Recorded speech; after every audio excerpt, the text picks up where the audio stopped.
اگه تو هم عاشق کشیدن پورتره با تکنیک آبرنگ هستی این ویدیو رو دنبال بکن، چون بعد از کشیدن اجزای صورت الان آمادگی این رو داریم که بتونیم یک چهره کامل رو با همدیگه بکشیم. مدلی که میخوام بکشم رو اول نشونتون میدم و بعد میریم شروع بکنیم.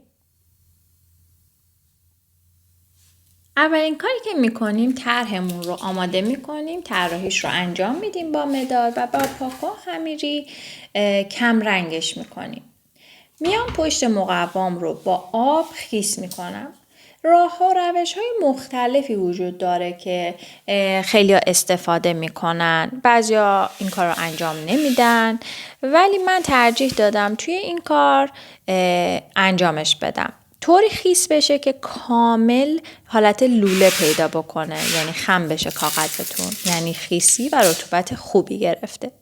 و بعدم میام با چسب مخصوص آبرنگ که آب چسب بهش میگیم اون رو میچسبونیم، فیکسش میکنیم رو تختمون، ولی روی کارمون، روی مقوامون الان خشکه.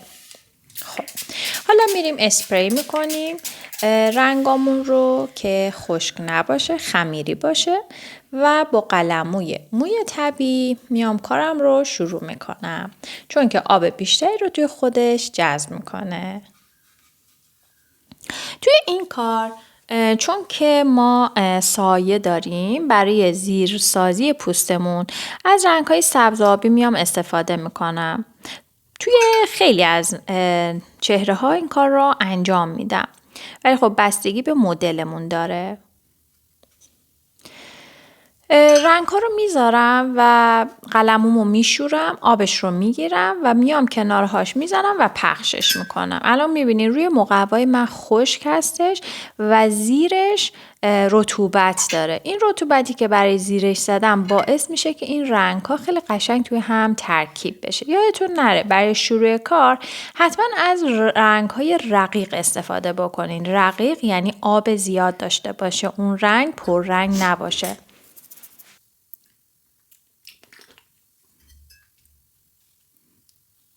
الان من اومدم از رنگ‌های گرم استفاده کردم. چیزی که توی چهره خیلی مهم هست رنگ صورتی اوپرا هست و رنگ سبز چمنی که یا همون یلو گرین استفاده میکنم. ترکیب این دوتا یک رنگ فوق‌العاده جادویی به ما میده. تم کرم صورتی یه رنگ خیلی فوق‌العاده‌ای به ما میده که توی جاهای مختلف با کم و زیاد کردن رنگ‌های دیگه توش یا آب اضافه کردن کلی تونالیته میتونیم ایجاد بکنیم. از رنگ‌های رد براون و برتامبر غافل نشین. ترکیب اوپرا و در واقع گرین یلو گرینمون با رد براون هم بسیار ترکیب خوبی به ما میده. حالا من میام اولین کار اون قسمت هایی که تیرگی میبینم رو میذارم و ترجیح میدم الان از قلموی موی مصنوعی استفاده کنم و خب طبق معمول از این قلموی همیشگیم که سرکج همون شمشیری هستش استفاده میکنم برای اینکه بتونم رنگ ها رو بهتر ترکیب بکنم، چون میخوام الان دیگه آب قلمو کم باشه. بنابراین قلموی موی طبیعی چون آب زیادی تو خودش جذب میکنه برای الان مناسب نیستش. چون که الان در واقع این صورت رطوبت داره و به دلیل اینکه ما زیرش رو خیس کردیم این رطوبت حفظ میشه تا مدتی و این زمان خیلی خوبی هستش که ما این رنگ هایی که لایه لایه روی هم میذاریم با هم ترکیب بشن و یک رنگ خوب به ما بدن. اصلا استرس خراب شدن کار رو واقعا نداشته باشیم. به هر حال باید انقدر تکرار بکنیم، انقدر اشتباه بکنیم تا دستمون بیاد که کجا نباید این کار رو میکردیم. خب چه بهتر که اینجا این رنگ رو اضافه کنیم. زمانهاش دستتون میاد تا کار نکنیم. من نمیتونم بهتون بگم از توی دوربین که الان زمان مناسبیه مقوامون میتونیم مثلا رنگ رو بزنیم. واقعیت چیزی که هست الان در حال حاضر، چون که رطوبت داریم، آروم آروم میایم غلظت رنگمون رو بیشتر میکنیم. یعنی از رنگ‌های آبکی الان کمتر استفاده میکنیم، چون که مقوام و خیس خودش هست. اگر که از آب زیاد استفاده بکنیم مقوامون لک میشه و رنگا همه تو هم میره و اون چیزی که میخوایم در نمیاد. بنابراین اینجا از اینجای کار به بعد چون مقوامون رو به خشکی هی میره، الان کاملا خیسه با این کاری که انجام دادیم، یعنی نم داره ولی به مرور زمان هر چه که میگذره باید از غلظت بالاتری استفاده بکنیم چون رو به خشکی میره. تا زمانی که به ما اجازه بده روی این مقوای نمدار که رطوبت داره کار میکنیم.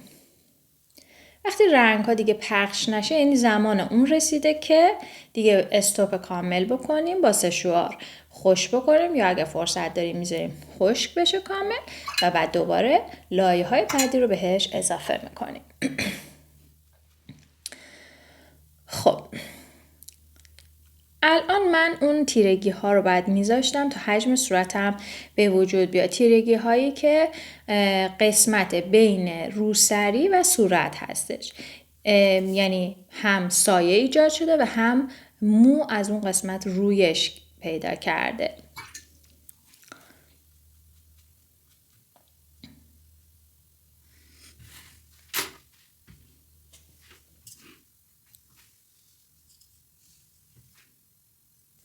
خب الان من باز دوباره با قلموی موی طبیعی اومدم از حالا رنگ ایندیگو یا هر رنگ که خودتون علاقه‌مند هستین استفاده بکنین. برای پس زمینه اول پس زمینه رو میزنم تا یک کمی صورت من قسمتی که کار کردم یکم آبش کمتر بشه، یعنی به اصطلاح خشک‌تر بشه تا من بتونم مراحل بعدی رو کار بکنم. و خب پس زمینه رو که بزنم کارم باز عمق میگیره، کار رو یه ذره بریم جلوتر و سعی میکنم از رنگایی استفاده بکنم که خیلی با در واقع لباسی که داره این خانم تو مدل من یا روسریش رنگاش خیلی نزدیک نباشه و یه جورایی مکمل هم باشن و در کنار هم زیبا باشن. پس رنگ که برای پس زمینه انتخاب میکنین خیلی دقت بکنین که تو ذوق نزنه. معمولا از رنگای خنثی استفاده میکنیم یا حالا رنگی که جذاب تر بکنه کار ما.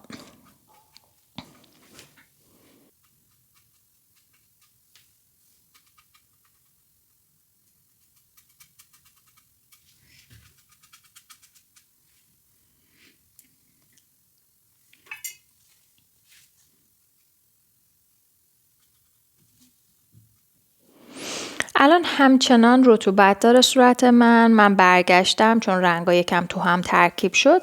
حالا الان وقت اون هستش که با قلموی طبیعی، با قلمویی که آب تمیز شسته شده آبش رو با دستمال گرفتم بیام فقط اینا رو یکم بهشون حالت بدم، پخشش بکنم و حالا اون لبه های روسری رو میام یکم نم خیلی کم میزنم که نرمتر بشه، خط نیفته و کارمون لطیف تر بشه.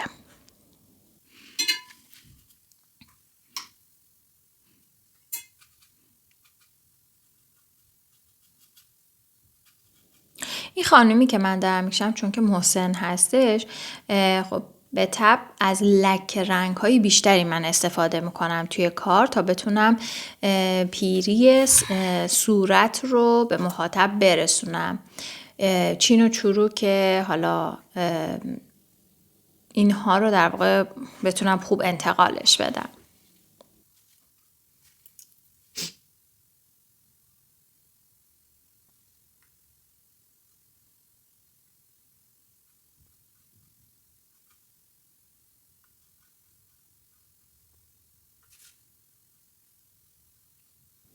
روش‌های دیگه که میتونیم این کار رو انجام بدیم این که بیایم مرحله به مرحله پشت مقوا رو خیس نکنیم و بیایم اسپری کنیم قسمت‌هایی رو که می‌خوایم کار کنیم یا با قلموی خیس اون قسمتی که می‌خوایم شروع کنیم به کار کردن خیس بکنیم، مرحله به مرحله بریم جلو و کارمون رو پیش ببریم. حالا من اون مدلی هم سعی می‌کنم کار بکنم، ببینید که کدوم روش و راهکار براتون مناسب تر هستش. در هر صورت توی نقاشی و هر کار دیگه ای هر کسی باید روش و کار خودش رو اونجور که دوست داره روش رو انتخاب بکنه و مراحلش رو پیش ببره، مثل همه رشته ها. یه مثالی که میتونم بزنم اینه که خیلی ها وقتی میخوان درس بخونن با موزیک تو شلوغی میتونن خوب درس بخونن و تمرکز بگیرن و یه سری هم مثل من باید تو سکوت کامل بشینن درس بخونن و تمرکز داشته باشن. یه فرق آدم هاست و هر کسی اون چیزی که فکر میکنه برای خودش بهتر جواب میده همون راهو انتخاب میکنه. میبینید الان داره آروم آروم چهره من حجم میگیره، یعنی اینکه تیرگی ها رو گذاشتم، جاهایی که احساس کردم سایه داره رو دارم اضافه میکنم خورد خورد و این رنگ ها چون که همچنان من مقوام رطوبت داره دارن توی هم ترکیب میشن. خوبی این که زیر کارم رو خیس بکنیم این هستش، خودشون آروم آروم ترکیب میشن. من خیلی قلموم آب نداشت، فقط مرحله اولیه لایه اولی که خواستم بزنم بهتون گفتم بعد رنگ رقیق باشه و حتما آب داشته باشیم چون هنوز مقوا روش خشک هستش.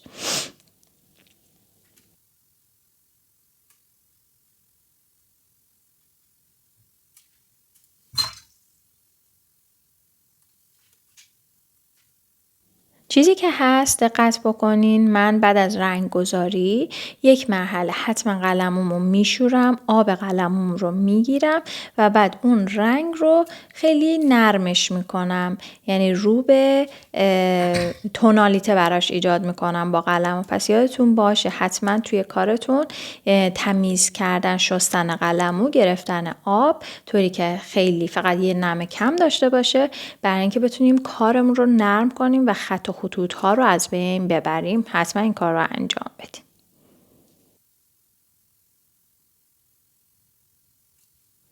چیزی که میخواستم در موردش بگم اینه که این ویدیو به دلیل اینکه خیلی طولانی میشه من توی 2 قسمت این کار رو انجام میدم که هم برای شما راحت تر باشه، مرحله مرحله بریم جلو و همین که حجم ویدیو زیاد نباشه که برای شما هم خسته کننده نشه. از رنگی که توی لب استفاده کردم اومدم برت آمبر با ویولت استفاده کردم، رنگ بنفش رو با قهوه یکم ترکیبش کردم، یک کوچولو هم توش صورتی یا همون قرمزی که حالا تو پالتتون هست زدم تا اون رنگ سایه‌دار کهنه یک لب مثلا یک کمی مسن‌تر رو بتونم نشون بدم. حالا چیزی که توی عکسم مشخص هستش.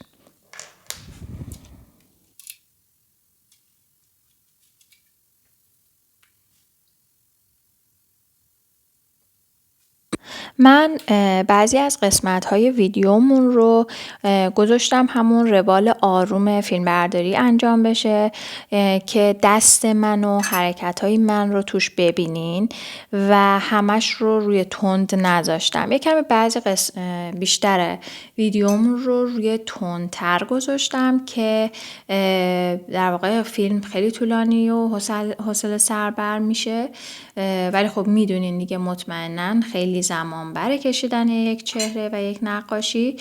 به خاطر همین من سرعتشو بالا بردم، کاملا مشخص هستش توی حرکاتی که انجام میدم، ولی هر از گاهی ویدیوم رو مثل الان آروم میکنم که سرعت دست من رو هم ببینین و ببینین که با چه آرامش و چقدر آروم مراحل رو کار میکنم، اصلا عجله نمی کنم، قشنگ ترکیبش میکنم، محوش میکنم، رنگ و آروم اضافه میکنم. ولی خب پروسه کار رو مجبور هستیم توی ویدیوهامون سرعت بهش بدیم تا اینکه کل پروسه رو بدونین.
توی آبرنگ یک مقدار فرق میکنه نسبت به تکنیک های دیگه مثل رنگ روغن، پاستل گچی، مداد رنگی یا هر چیز دیگه، به خاطر اینکه یک کمی ما کلی تر میبینیم توی آبرنگ، نمیایم جز به جز نمیدونم ابروها رو بکشیم، نمیدونم خیلی دیتیل ها رو توش نمیذاریم و یه سری المان و یه سری لکه های رنگ سعی میکنیم کلیت کار رو در بیاریم. توی این کارم همینطوره، سعی میکنیم تقریبا همه جا محو بشه، حالت آبرنگی طور باید در بیاد کارمون.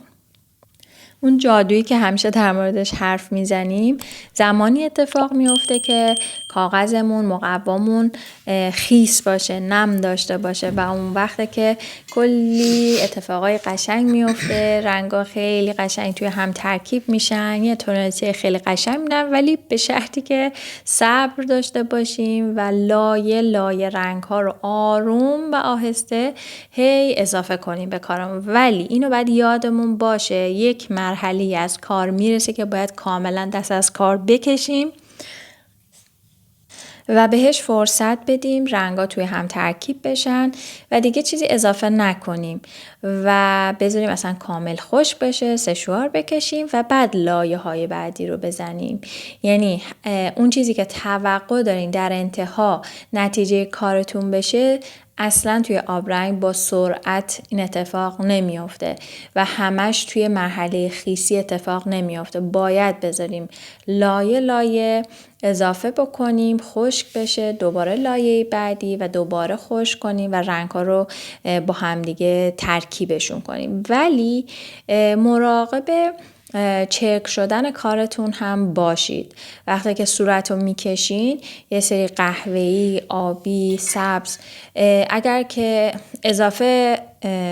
اضافه بکنین، اضافه تر بر چیزی که نیاز هست اضافه بکنین، باعث لک میشه، باعث چرک شدن میشه و خیلی با احتیاط بعد قسمت صورت رو میکشین. پیشنهاد من این هستش که وقتی قسمت صورت رو میکشین حتی مو اضافه نکنین، قسمت های تیره موها رو نذارین، به خاطر اینکه میاد قاطی صورت میشه و کارتون رو چرک و کثیف میکنه. حالا من چون دستم اومده بود که رطوبت مقوام الان چقدره و چقدر غلظت رنگ باید بردارم، من این رو با احتیاط اضافه کردم و برای شما فکر میکنم بهتر باشه کامل بذارین صورت خوش بشه و بعد قسمت های تیره و مو رو اضافه بکنین.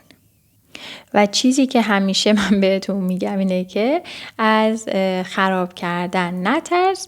در واقع هیچ رنگی باعث خراب شدن کارتون نمیشه، فقط ممکنه از مثلا مدلتون یا اون طرحی تو ذهنتون بوده یک کمی دورتر باشه. اون اتفاقه رو قشنگ ببین و بذار مسیرش رو بره و در نهایت نتیجه خوب خواهد گرفت، یعنی نتیجه خوبی به دست میارید. و یه چیزی که هست یادتون باشه که نقاشی هم مثل دستخط میمونه. قرار نیستش که دستخط همه ماها شکل هم باشه. اگر که کسی رو الگوی خودتون قرار دادید قرار نیست کپی اون کار بکنین، قرار نیست شکل اون در بیارید. ازش ایده میگیرین، مطالبی که ازش درک میکنین رو توی ذهنتون ذخیره میکنین و حالا دستخط خودتون رو میاین اجرا میکنین. توی مثلا هنرجو یه وقتایی میان کلاس میبینم که چقدر هر کدومشون قشنگ دارن دستخط خودشون رو نقاشی میکنن. هر کسی قلم خودشو داره و همیشه توی همه کاراش این سبک قلم زدن اون شخص منحصر به فرد خود اونه و خیلی قشنگه. همین تفاوت هاست که کار آدم ها رو زیباتر میکنه و اون نقاشی شخصیت میگیره. نقاشی هر کسی شخصیت خودش هستش، احساس درون خودشه. پس بهش به این صورت نگاه کنین، خودتون رو مقایسه نکنین، نگین اگر من نقاشیم پس شکل اون کسی که دارم ازش مثلا الگو میگیرم نشد یا شکل اون دوستم نشد پس نقاشی من خوب نیست، نقاشی اون خوبه. نه، اینجوری نیست واقعا. باید کار خودتون رو قبول کنین و ازش لذت ببرین و در کنارش باشین، بهش انرژی بدین تا اونم به شما انرژی بده. میبینید رنگ ها هم الان تو نقاشیمون اصلا عجله ندارن. وقتی که ما با آرامش کار بکنیم، آب قلممون زیاد نباشه، اونها هم با آرامش میرن جلو و آروم آروم ترکیب میشن. پس تو هم عجله نداشته باش، با آرامش کار کن، رنگ ها هم آرامش میگیرن و برای تو قشنگتر خودنمایی میکنن. و خلاصه این که به قلموت، به دستت اعتماد کن.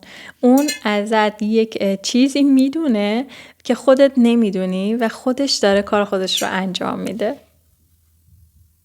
ویدیو بعدی رو از دست نده که ادامه این کار رو قرار هستش با هم انجامش بدیم و توی این مدت، توی این 1 هفته حتما این کار رو انجام بده. اصلا چندین بار بکش، طراحیش رو انجام بده. این کار نه، یه کار دیگه، هر طرحی که خودتون دوست دارین، فکر میکنین براتون ساده تره، سرچ بکنین تو پینترست یا هر جای دیگه، طرح رو بذارید و بکشین طراحیش رو. اول طراحی میدونین دیگه خیلی مهمه، طراحی، ریزه‌کاری ها، همه چی مهمه چون توی رنگ‌گذاری به ما خیلی کمک میکنه.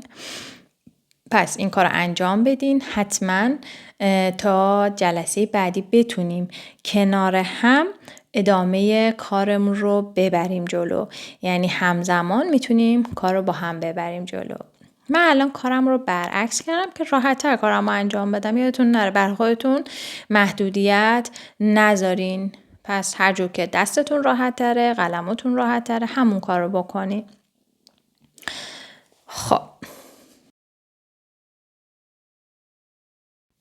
من اومدم یه ذره تیرگی رو بیشتر کردم که حجم بیشتری کارم بگیره و همچنین پایین همچنان رطوبت داره مقوای من، همچنان اجازه این رو دارم که رنگ اضافه کنم، تغییر ایجاد کنم، یک جایی رو با قلموی تمیز بیام که آبش گرفته شده، رنگ بردارم از روی صفحم. همه امکانا هستش. پس از این امکان خیلی خوب استفاده. تا اینجای کار چطور بود؟ دوستش داشتین؟ از عهده‌اش بر اومدین؟ چالش‌های خودتون رو به من بگین. اینکه مشکلاتی که توی حین نقاشی براتون پیش اومد رو برای من توضیح بدین، کامنت بذارین و بگین که کجای کار رو بیشتر مشکل داشتین، یا اینکه خوشحالم بکنین و بگین که خیلی همه چی خوب پیش رفت. چیزی که باید بهش توجه کنین این هستش که همین اشتباهاتی که انجام میدین باعث میشه براتون تجربه بشه و توی نقاشی‌های بعدی بتونین اون رو اصلاح کنین و رو به بهبود ببرینش. پس صبور باش و دوباره تمرینش کن. اونی که یک تابلو خیلی قشنگ کشیده مطمئناً کلی وقت گذاشته، سالها کار کرده، پس اون نتیجه ای رو که میبینی رو از خودت توقع نداشته باش. تو فقط تازه شروع کردی. داشتین ویدیو رو براتون مفید بوده و اگر مفید بوده خوشحالم کنین با لایک هاتون، کامنت هاتون و انرژی خوبتون. سابسکرایب کنین و زنگوله رو یادتون نره بزنین که نوتیفیکیشن ویدیوی بعدی براتون بیاد. من آلمان زندگی میکنم، در شهر برلین. اگر دوست داشتین از کلاس های حضوری اطلاعات کامل کسب کنین فقط برای من کامنت بذارین. تا بعد.